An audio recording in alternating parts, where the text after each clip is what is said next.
A Contracorriente, el podcast de Canarias Semanal. Un espacio dinámico y educativo para el debate, el intercambio y la reflexión. Conducido por Isabela Martínez y Andrés Castillo.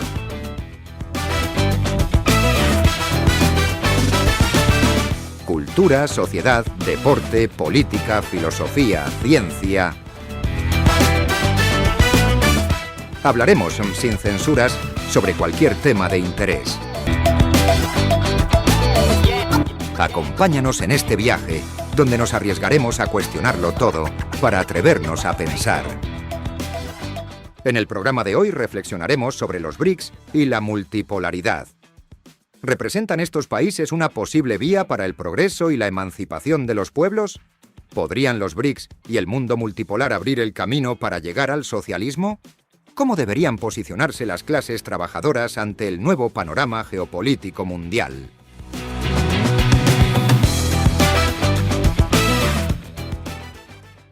Bienvenidos a una nueva inmersión. Hoy nos vamos a sumergir en un tema que está en boca de todos. Sí que está dando que hablar. Este nuevo orden mundial, ¿no? Con la multipolaridad, el auge de los BRICS. Hay quien dice que es un cambio de época, ¿verdad? Y hay quien dice que es puro cuento. Sí, bueno, la verdad es que hay mucha tela que cortar con este tema. Totalmente. Vamos a empezar por lo básico. ¿De qué hablamos cuando hablamos de multipolaridad? Bueno, la multipolaridad básicamente se refiere a un mundo donde el poder no está concentrado en una sola nación, como ha sucedido, por ejemplo, con Estados Unidos después de la caída del bloque soviético. En un mundo multipolar, el poder se reparte entre varios polos, varios países o grupos de países con influencia a nivel global. ¿Y qué son los BRICS?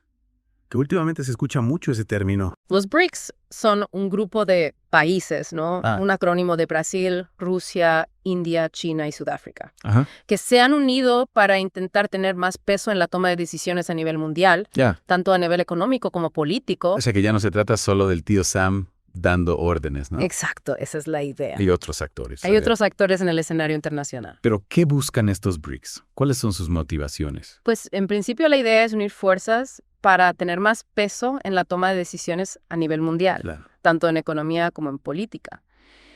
Y esto a priori puede parecer positivo. Claro. Mucha gente ve en la multipolaridad. Sí. Y en el auge de los BRICS, una oportunidad para romper con el dominio de Occidente, con el llamado imperialismo yanqui, y construir un mundo más justo.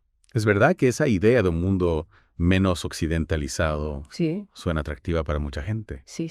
Sobre todo para quienes están desencantados con el capitalismo, ¿no? Totalmente. Hay una cierta idealización de los BRICS, como si representaran una alternativa real al sistema capitalista. Pero la realidad es que si miramos más allá de la superficie, nos encontramos con que los BRICS, a pesar de sus diferencias con Estados Unidos o Europa, siguen siendo países capitalistas en esencia. Ojo.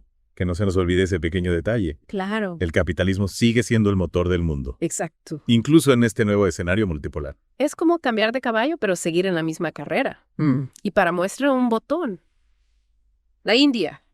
Un gigante económico, ¿no? Miembro destacado de los BRICS. Sí. Pero con un gobierno neoliberal que favorece a las grandes corporaciones. Claro. Y que ha provocado protestas masivas de trabajadores. Eso es.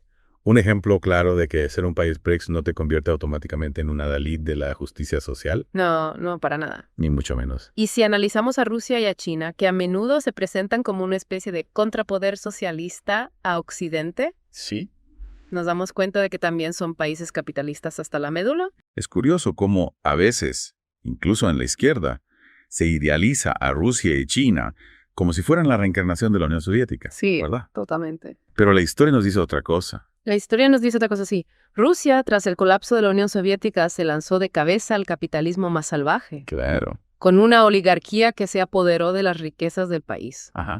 Y Putin, aunque haya intentado controlar algunos sectores estratégicos, no ha cambiado el sistema en lo fundamental. De hecho, al principio incluso intentó que Rusia entrara en la OTAN. ¿En serio? Sí. Buscaba integrarse en el bloque occidental. Es fuerte, casi nadie recuerda ese detalle. Pues sí. El presidente ruso, Vladimir Putin, reconoce en una entrevista concedida al periodista Tucker Carlson que en el año 2000 quiso que Rusia se integrara en la OTAN, el brazo armado del imperialismo occidental. Llegué a la presidencia en 2000, pensé, vale, el tema de Yugoslavia ha terminado, deberíamos intentar restablecer las relaciones, abrir esta puerta por la que Rusia estaba intentando pasar y lo que es más, he hablado de ello públicamente, puedo repetirlo. En una reunión aquí en el Kremlin con Bill Clinton le hice una pregunta, escucha Bill, ¿qué piensas si Rusia planteara la cuestión de entrar en la OTAN? ¿Crees que sería posible? De repente dijo, sabes, eso es interesante, creo que sí. Y por la noche cuando nos reunimos con él para cenar, dijo, he hablado con mis compañeros, con mi equipo, no, ahora no es posible.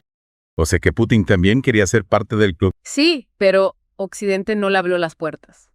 Y entonces buscó otras alianzas. Claro. Y en el caso de China, tras la muerte de Mao, Deng Xiaoping impulsó una serie de reformas que convirtieron al país en una potencia capitalista, Wow. con un modelo que se conoce como capitalismo de Estado. Es decir, el Estado tiene un control más férreo sobre la economía. Ya. Pero la lógica sigue siendo la misma. Acumular Perfecto. capital, generar beneficios. Ya. Y las consecuencias también son las mismas. Desigualdad, explotación laboral, problemas medioambientales. O sea que China, a pesar de su pasado comunista, también se ha subido al tren del capitalismo. Efectivamente. Y esto nos lleva a una pregunta clave. ¿Realmente la multipolaridad es la panacea que algunos nos quieren vender? Esa es la cuestión. ¿Es un cambio de sistema o simplemente un cambio de actores? Mucha gente se ilusiona con la multipolaridad porque ve en ella un declive del poderío estadounidense. Claro. Pero lo cierto es que la torta se la siguen repartiendo entre unos pocos. Ya. Solo que ahora hay más comensales en la mesa. Ujú. Y la pregunta es, ¿este reparto de poder va a beneficiar a los pueblos o solo a las élites? Esa es la gran incógnita. Esa es la gran incógnita, sí. Por un lado, es cierto que un mundo menos dominado por Estados Unidos podría abrir espacios Sí. para que otros países tengan más voz y voto en la escena internacional. Claro, es una posibilidad. Pero por otro lado, si todos estos nuevos actores siguen jugando con las reglas del capitalismo, Ajá. ¿qué cambia realmente? Exacto, si lo que tenemos es un cambio de jugadores, pero no de reglas del juego. Es difícil que las cosas cambien de verdad. Claro. El capitalismo, por su propia naturaleza, genera desigualdad, explotación y conflictos. Igual si lo lidera Estados Unidos, China o los BRICS en conjunto. La expresidenta de Argentina, Cristina Fernández, partidaria de la integración de su país en los BRICS y considerada por muchos un referente del progresismo latinoamericano, defiende sin tapujos el sistema capitalista y sostiene que el capitalismo más exitoso es el de China. De Cristina Fernández, honoris causa de la universidad local. Habla, mucha expectativa por su discurso. La escuchamos. Y habíamos hablado en aquella oportunidad del capitalismo, que lo volví a repetir en la conferencia del Eurolat, de ese capitalismo que está claro que ya no es un sistema político ni ideológico. O sea, yo creo que el capitalismo se ha independizado de la ideología. Y hoy el capitalismo es un sistema de producción de bienes y servicios a escala global y el más eficiente. Puede ser que el día de mañana sobrevenga otro sistema de producción de bienes y servicios más eficientes.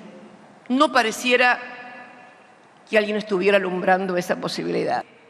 ¿Por qué digo que se ha independizado de las ideologías? Y bueno, porque capitalista es el sistema de producción de bienes y servicios de Estados Unidos, nadie lo duda, que es una democracia muy parecida a la nuestra, casi igual, presidencialista, división de los tres poderes.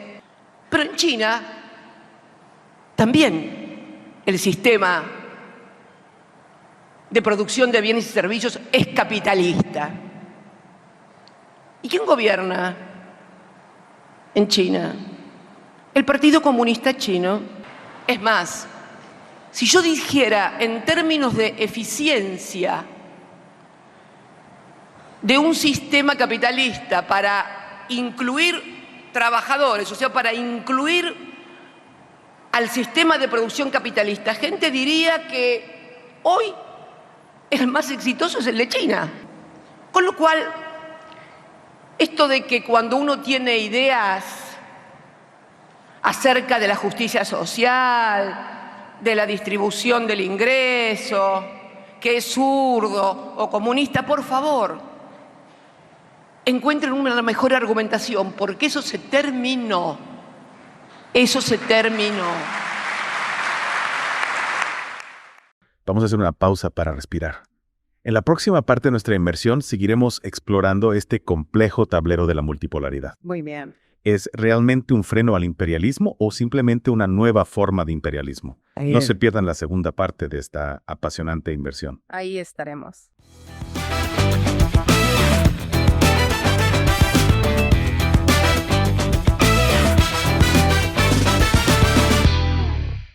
Retomando el hilo de nuestra conversación, me parece crucial entender la relación entre la multipolaridad y el imperialismo. Para ello, creo que es útil mirar atrás en la historia. Me gusta eso de mirar al pasado para comprender el presente. A ver, ¿qué nos enseña la historia sobre este tema? Bueno, durante la Guerra Fría, el mundo estaba dividido en dos bloques, ¿no? El capitalista liderado por Estados Unidos y el socialista liderado por la Unión Soviética. Ajá. Con la caída del muro de Berlín y la desintegración de la URSS. Claro, Estados Unidos se quedó como la única superpotencia, ¿no? Exacto. La policía del mundo impuso su modelo a nivel global a través de la globalización. Sí. Ese capitalismo sin fronteras. Exacto, pero esa situación no podía durar eternamente. Claro. El capitalismo, por su propia naturaleza, es un sistema que necesita expandirse, Ajá. buscar nuevos mercados, recursos, oportunidades de inversión. Y eso es lo que hemos visto en las últimas décadas, ¿no? Con el auge de países como China, India, Brasil o Rusia, el mundo ha pasado de ser unipolar a ser multipolar. Y ahí es donde surge la confusión. No, muchos creen que la multipolaridad, al ser un contrapeso a Estados Unidos, es automáticamente antiimperialista. Ese es un error de análisis. Ya. La multipolaridad no significa el fin del imperialismo, sino la aparición de nuevos imperialismos. O sea que ahora, en vez de un solo imperio, tenemos varios. Exactamente. China, por ejemplo, está expandiendo su influencia por todo el mundo a través de inversiones, préstamos, acuerdos comerciales. Y no solo China. No, por supuesto. Rusia también está jugando sus cartas. Por supuesto. Sobre todo en su área de influencia. Sí. Sin olvidar a países como India o Brasil, que también tienen sus propias ambiciones geopolíticas. Claro. Entonces, ¿qué diferencia hay entre este nuevo imperialismo multipolar y el imperialismo clásico de Estados Unidos? En el fondo, la lógica es la misma, ¿no? La búsqueda de poder, el control de los recursos, la expansión económica. Lo que cambia es la forma de actuar. Y en este contexto, ¿qué papel juegan los BRICS? ¿Son un bloque antiimperialista o simplemente un conjunto de países con sus propios intereses? Y yo creo que la realidad es más compleja. Los BRICS no son un bloque monolítico. Ajá. Hay tensiones internas, rivalidades, diferencias ideológicas. Claro. Hemos visto, por ejemplo, cómo Brasil vetó la entrada de Venezuela en los BRICS. Y también hay tensiones entre India y China. Claro, eso demuestra que los BRICS no son un club de amigos. Efectivamente. ¿No? Sino un grupo de países que busca defender sus intereses en un mundo cada vez más competitivo. Claro, esa es la realidad. Y en esa defensa de sus intereses, Sí. ¿hasta qué punto pueden caer en prácticas imperialistas? Pues en la medida en que sus intereses choquen con los de otros países. Ajá. Pueden recurrir a la presión económica, a la influencia política, la injerencia en asuntos internos. O sea que el riesgo de que los BRICS se conviertan en una nueva fuerza imperialista está ahí. Sin duda. Y eso es algo que debemos tener presente para no caer en falsas ilusiones. Ya. La multipolaridad no es la solución a los problemas del mundo. Ajá. Simplemente ha cambiado el tablero de juego. Y en este nuevo tablero, Sí. ¿qué papel pueden jugar los países que no pertenecen a los BRICS? Los países más pequeños, los del sur global. Esos países se encuentran en una situación delicada. Por un lado, pueden intentar aprovechar la multipolaridad para obtener ventajas, ¿no? Para negociar mejores acuerdos con las diferentes potencias. Es decir, jugar con las diferentes fichas del tablero. Exacto. Pero, por otro lado, corren el riesgo de convertirse en peones de las grandes potencias, de ser utilizados en sus juegos geopolíticos. O sea que la multipolaridad también puede ser una trampa para los países más débiles. Sin duda, por eso es importante que esos países mantengan su independencia, que no se subordinen a ninguna potencia. Que busquen alianzas estratégicas que les permitan defender sus intereses. Un equilibrio difícil de lograr. Muy difícil, pero es el reto que tienen ante sí los países del sur global en este mundo multipolar. Después de esta inmersión en la multipolaridad, Sí. me doy cuenta de que el mundo es mucho más complejo de lo que parece si la multipolaridad no es la solución. Ajá. Y el imperialismo sigue presente, aunque con nuevas caras. ¿Qué alternativas tenemos? Esa es la gran pregunta. Estamos condenados a un mundo de conflictos y desigualdades. Yo creo que no hay que ser fatalistas. Siempre hay alternativas. Siempre hay espacio para la esperanza. Bien. La clave está en la movilización social, en la construcción de un movimiento global que luche por un mundo más justo, más equitativo, más solidario. Un mundo donde el poder esté en manos de los pueblos, no de las élites. O sea que la solución no está en cambiar de amo, sino en acabar con la esclavitud. Exactamente. Y para eso necesitamos una conciencia crítica. Una organización fuerte y una voluntad inquebrantable. Con esta inyección de optimismo vamos a hacer una pausa. Muy bien. Y en la siguiente parte de nuestra inmersión, exploraremos algunas ideas para construir esa alternativa. Perfecto. Ese mundo mejor que todos anhelamos.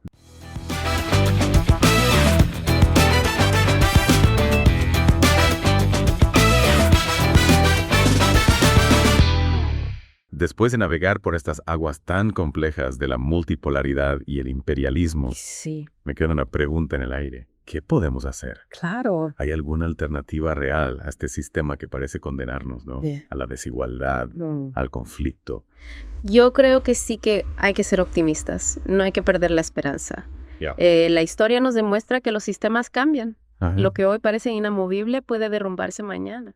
¿Y cuál sería el camino para lograr ese cambio? ¿Por dónde empezar? Lo primero es tener claro que el enemigo no es un país o un grupo de países, sino el propio sistema capitalista.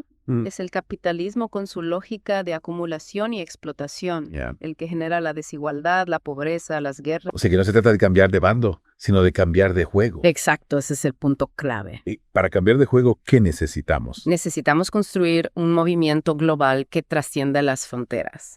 Un movimiento que una a los trabajadores, a los campesinos, a los estudiantes, a todos aquellos que sufren las consecuencias del capitalismo. ¿Y cómo se construye un movimiento así?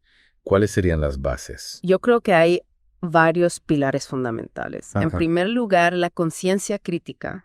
Es fundamental que la gente entienda cómo funciona el sistema, que no se deje engañar por la propaganda. Que sea capaz de analizar la realidad con sus propios ojos. O sea que la educación es la base de todo. La educación es fundamental, sí. También es importante la organización, ¿no? Por supuesto, necesitamos crear estructuras fuertes que permitan coordinar las luchas, que den voz a los que no la tienen, que impulsen la acción colectiva.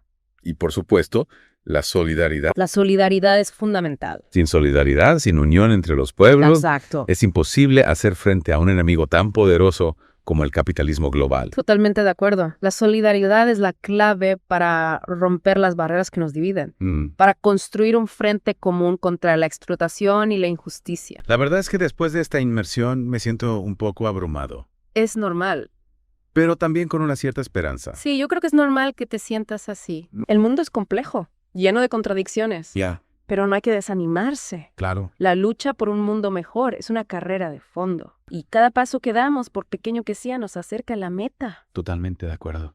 Pues nada, amigos, con esta inyección de optimismo damos por concluida nuestra inversión de hoy. Muy bien. Espero que les haya servido para comprender un poco mejor este mundo tan complejo y para reflexionar sobre las alternativas que tenemos a nuestro alcance. Exacto. Y recuerden, lo más importante es no perder la esperanza. Seguir luchando por un futuro más justo y solidario. Hasta la próxima.